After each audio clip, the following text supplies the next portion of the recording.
Jadi eh, pertama kita ingat kembali kemarin bahwa perubahan dari Syiah itu dinyatakan sebagai perubahan yang kecil. Oh, sebentar, ada telepon.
Oke,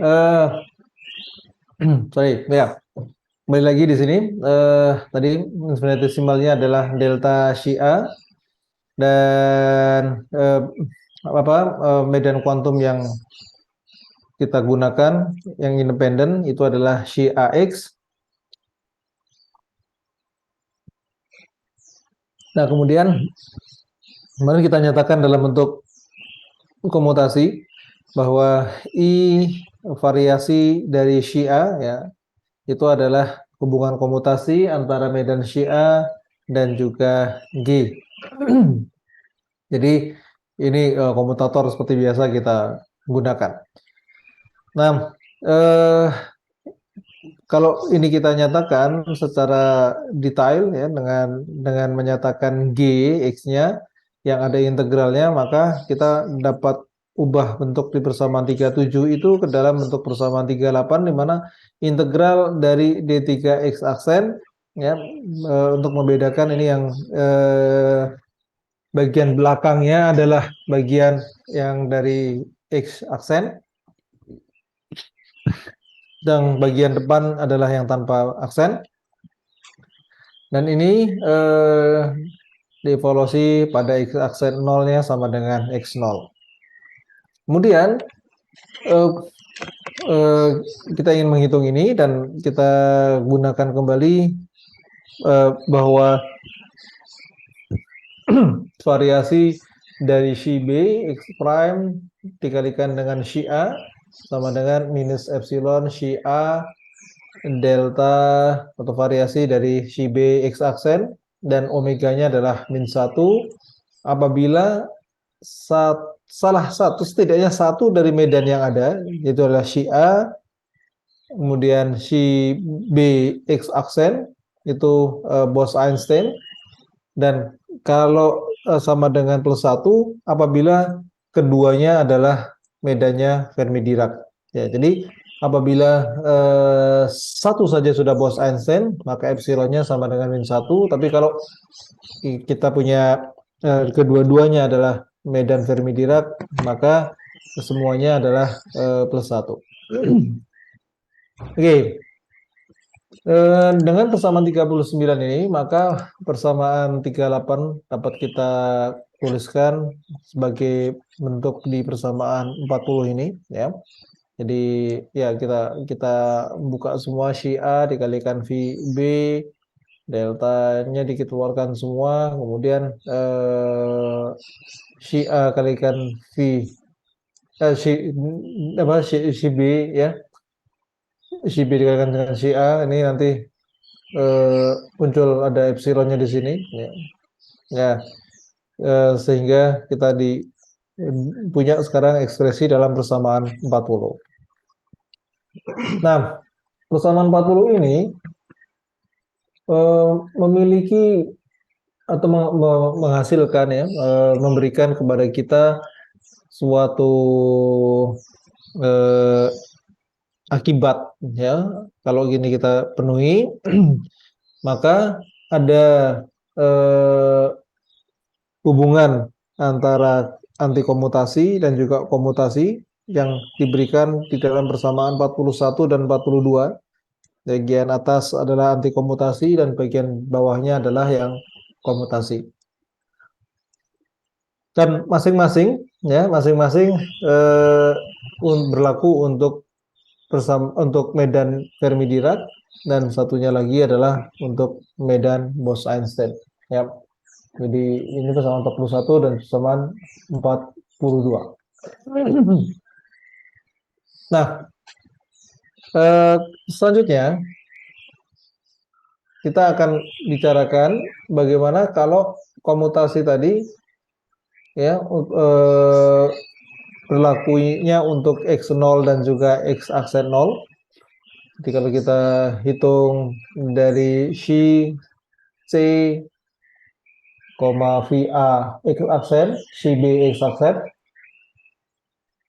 sama dengan si C, VA, XB, ya, biasa dikurangkan, kemudian disusun kembali, menggunakan relasi yang ada di atasnya tadi itu, ya, yang ada epsilonnya, maka kita punya di baris kedua, dan ini dapat dituliskan di dalam baris ketiga sebagai I delta CA delta pangkat 3 X minus X aksen, si B X aksen. Dan kembali lagi di sini gunakan epsilon yang sama, yaitu bergantung pada medan yang digunakan. Apakah medannya Bose-Einstein ataukah medannya Fermi-Dirac. Baik, sekarang kita ambil suatu fungsi, katakanlah, ya, M A B sebagai fungsi dari X dan juga lambda A fungsi dari X. Ini menggambarkan nilai numerikal sembarang yang infinitesimal, dan secara umum pada koordinat ruang waktunya untuk X aksen 0 yang sama dengan X0, G operator yang kita miliki ini disimbolkan sekarang dengan G bar yang sama dengan setengah dari integral D3 X aksen dikalikan dengan M, dikalikan dengan buku yang di belakang ini, dikalikan dengan 1 minus epsilon lambda VA. Ya, ini adalah suatu operator yang kita definisikan sendiri. Nah, dengan menggunakan medan atau sifat-sifat dari medan Fermi ataupun medan Bose, maka hubungan komutasi antara si C dengan G bar X0 itu dinyatakan dalam persamaan 45, dan dengan demikian maka hubungan dari delta si C sama dengan 1/I si C, G bar, ya, hubungan komutasinya, dan ini menginduksi suatu variasi kuantum dari medan si C. Jadi kalau ini kita gunakan yang seperti ini, maka variasi kuantumnya diberikan di persamaan 46, yang tidak lain adalah merupakan kombinasi linear, ya, kombinasi linear dari komponen medan kuantum si B. Nah, eh, secara khusus sekarang kalau kita eh, ya tadi medannya ya dari kemarin kita lakukan yang kita teliti adalah bagian yang berkaitan dengan medannya saja. Nah, sekarang kalau kita tinjau pada transformasi gauge-nya. Jadi gauge yang bertransformasi infinitesimal eh, dan kita pilih untuk medan gauge yang non abelian dengan delta atau variasi dari A mu X sama dengan minus IG delta theta var theta A dikalikan dengan TA, A mu komutasi dikurangi dengan parsial derivatif dari theta dikalikan dengan TA. Ya, ini merupakan bentuk dari hubungan komutasi delta dari gauge-nya ya dinyatakan dengan komutasi antara T dengan A standar seperti halnya yang kita miliki sebelumnya untuk persoalan tentang gauge. Nah, di sini persamaan 47 ini dapat kita ekspresikan, kita nyatakan kembali seperti halnya yang kita sudah bicarakan sebelumnya karena ada TA, ada generatornya var theta, maka kita bisa gunakan itu ke dalam menggunakan konstanta struktur FABC ya yang diberi di dalam persamaan 48 itu. Nah, mu-nya itu sama dengan TC dikalikan dengan AC mu karena di sini menggunakan AC mu. Jadi A mu itu tidak lain sama dengan TC dikalikan dengan AC mu. Oke. Nah,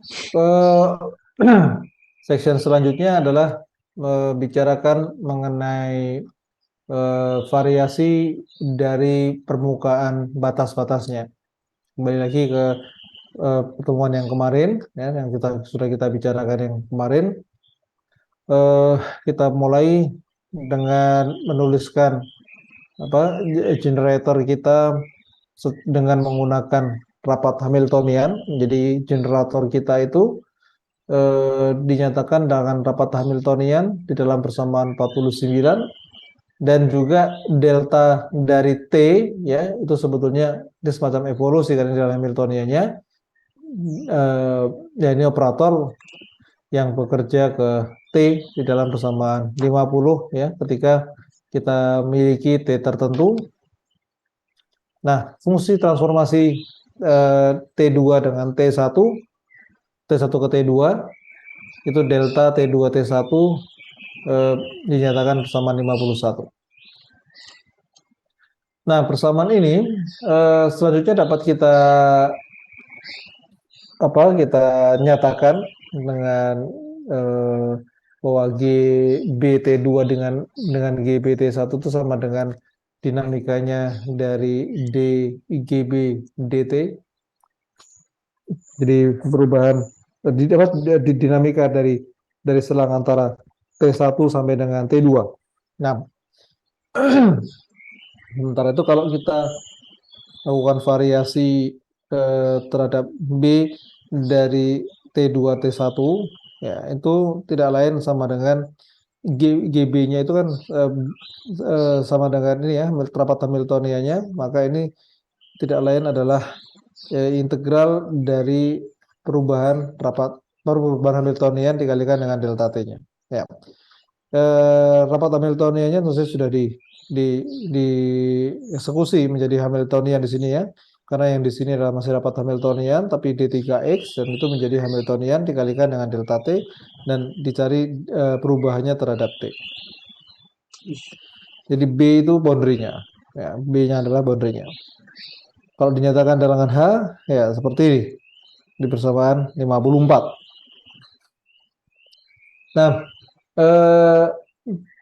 namun demikian kita dapat menyatakan kembali bahwa suku-suku yang ada di atas ya dalam bentuk Lagrangian, ya, seperti yang kemarin sudah kita lihat ya, dengan menggunakan suatu prinsip yang sama seperti halnya prinsip pada eh, mekanika klasik ya, dengan menyatakan aksi stasioner, maka kita dapat nyatakan dalam bentuk Lagrangian di mana eh, variasi dari T2 T1 itu sama dengan minus I T2. Nah, ini integralnya saja sekarang diganti ya, integral dalam bentuk rapat Hamiltoniannya diganti dengan adanya Lagrangian, ya, rapat Lagrangian. Nah, eh, kalau kita eh, sekarang tinjau untuk translasi waktu dari X0 menjadi X0 dikurangi dengan delta X0 dengan X aksenya seperti ini, oleh karenanya kemudian XA aksen sama dengan XA aksen sama dengan XA ditambah dengan delta X0 d mu D0 XA. Dan hal ini tentu saja memberikan bentuk di persamaan 56 delta XA sama dengan XA dikurangi XA aksen atau sama dengan minus delta X0 D0 XA.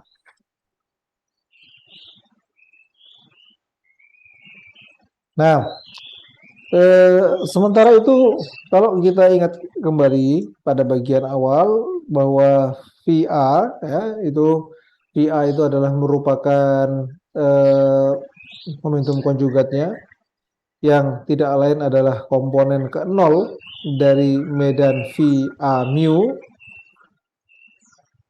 Maka ini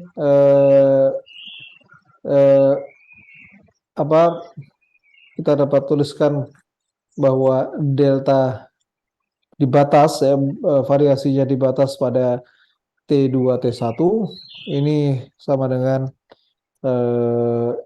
ya integralnya. Jadi ini sekedar dituliskan dalam bentuk VA0, kalau tadi sebelumnya adalah VA saja, VA0 secara khusus. Nah, integral ini karena inilah bagian dari persoalan divergensi di dalam persamaan 57, maka kita bisa menggunakan teorema integral Gauss ya untuk menuliskan kembali bahwa delta B ya, variasi B T2 T1 sama dengan I T2 ya, ini integralnya tentu saja dapat kita lihat di batasnya ya pada X0 yang sama dengan T2 dikurangi suku yang sama tapi T2-nya digantikan dengan T1. Ya, jadi eh, kita terapkan teorema Gauss di dalam persamaan 58. Kemudian konstanta geraknya, ya, sebetulnya konstanta integrasi biasa itu merupakan integral volume dari bagian yang ada di dalam integral ini yang disimbolkan dengan Q, yaitu Q itu sekarang tidak bergantung pada waktu, dengan kata lain variasinya dari T1 T2 itu ya sama dengan 0 karena dia tidak bergantung pada waktu. Nah, kalau Lagrangian L-nya itu adalah merupakan skalar Lorentz, maka ya umumnya kita mau menggunakan Lagrangiannya dalam medan itu kan merupakan skalar Lorentz ya. Nah, maka kita bisa menggunakan sifat invariansi produk skalar di dalam ruang waktu. Di sini untuk membangkitkan suatu keadaan yang berasosiasi dengan permukaan sigma 1 dan sigma 2. Untuk itu Ini berkaitan dengan perubahan batas terhadap transformasi Lorentz. Dari batasnya itu juga bisa kita lakukan transformasi di batasnya X mu menjadi X mu dikurangi delta X mu menjadi bentuk yang di bersama 60, bahwa delta B is sigma 2 sigma 1 ini sama dengan I sigma 2 integral dan seterusnya. Nah, eh, apa hukum eh, eh, kekekalan yang bersifat lokal tentu saja berkaitan dengan kekekalan dari operator Q. Jadi ini seperti operator ya kalau Anda lihat ini kan sebenarnya seperti arus C0, ya ini ya berkaitan dengan C0 ya sebagaimana dinyatakan di bersama 61 ini, bahwa pada sekitar titik tertentu X ini berlaku bahwa parsial mu J mu X sama dengan 0, J mu X-nya sama dengan delta X mu, L Lagrangian, rapat Lagrangian ditambah dengan V A mu dikalikan dengan delta Xi A, yang kita kenal dia sebagai arus dalam teorema Noether yang biasa sudah kita kenal sebelumnya. Nah, selanjutnya adalah kita kita paksakan suatu transformasi infinitesimal sembarang ya dengan generator yang ada di atas, mentransformasikan dari X mu ke dalam X mu dikurangi delta X mu, dan memberikan kita ungkapan bahwa G sigma sama dengan integral sigma dx d mu parsial mu dari ini semua. Ya ini X ini sekarang D4X sebetulnya ya. Dx itu adalah terhadap X1, X2, X3. Nah, sekarang ini delta Xi A itu adalah merupakan respon infinitesimal terhadap transformasi yang umum ya yang kita nyatakan di sana. Baik, oke. Jadi mungkin saya stop sampai di sini saja, dan untuk pertemuan mendatang gantian Anda mungkin bisa menceritakan ini bagian yang sedikit sudah lebih aplikatif gitu, yaitu di 4.4 dan juga 4.5 ya. Jadi terserah siapa yang mau duluan di 4.4 dan 4.5. 4.6 tidak kita dan nanti bisa kita tengok sebentar sebelum kita menuju ke 4.8 dan 4.9 ya. Jadi bisa hari Kamis, seingat saya mudah-mudahan tidak ada problem sehingga bisa kita lakukan di kelas. Tapi kalau tidak bisa nanti kita bisa lakukan secara online juga. Kalau Kamis itu jam 9 ya, maksudnya jam setengah 10 ya. Benar, Pak. Iya, ya. Dan herannya saya selalu lupa, kalaupun tidak lupa selalu ada aktivitas di hari Kamis jam segitu. Yang aman memang sore, tapi kalau sore mungkin susah untuk Andre ya kalau datang di kampus. Tapi kita usahakan Kamis jam setengah 10 nanti di kampus saja. Oke ya. Baik, Pak. Ya. Sementara itu saja dulu, karena saya juga harus menemui tamu ini yang dari industri begitu. Jadi saya sudahi dulu sementara sampai di sini. Assalamualaikum warahmatullahi wabarakatuh. Selamat pagi semuanya. Waalaikumsalam. Terima kasih, Pak. Makasih, Pak.